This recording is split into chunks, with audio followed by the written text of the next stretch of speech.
नमस्कार, प्रणाम। आप सबका फिर से स्वागत है हमारे चैनल में। आपको बता दूं कि पवन सिंह अपने चुनाव को लेकर इतना बिजी व्यस्त हैं कि उनका तबीयत भी ख़राब हो जा रहा है। आप देख रहे हैं स्क्रीन पे जो तस्वीर चल रहा है।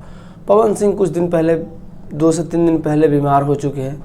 उसके बाद बहुत देखने के बाद हमारे ज्योति भाभी ने चुनाव माहौल में, आप लोग सबके बीच में देख रहे हैं कि ज्योति भाभी भी पवन सिंह के चुनाव प्रचार में लगी हुई है और पवन सिंह काराकाट विधानसभा से इस बार परचम लहराएंगे बड़ी बढ़िया तरीक़ा से। और आप सब देखते ही रह जाएंगे कि हाँ, पवन सिंह कुछ एक अलग काराकाट के लिए नेता नहीं बेटा बन के उस क्षेत्र में काम करेंगे और उन फैन का और वहाँ का दर्शक का गजब सा परचम लहराएंगे और बहुत सारा काम आगे की तरफ करने वाले हैं। पवन सिंह यही बोल रहे थे एक इंटरव्यू में कि हम यहाँ पे एक फिल्म बहुत जल्द यहाँ पे बनाए, तो वो भी सपना वहाँ काराकाट के जनता का पूरा हो जाएगा।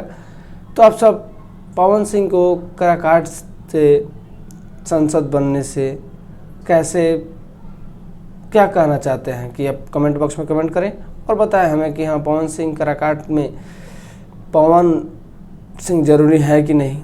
तो कहावतें की हैं, आएगा पवन तो रोकेगा कौन। उपेंद्र कुशवाहा का भी हालात भी खराब हो गया है कि हाँ, पवन सिंह एक ऐसा अभिनेता और नेता में आ गए कि हमारा भी टिकट काटने का प्लान में है। तो आप सब इस वीडियो को लाइक कीजिएगा, शेयर कीजिएगा, ज़रूर से ज़रूर एक बार कमेंट करके बताइए।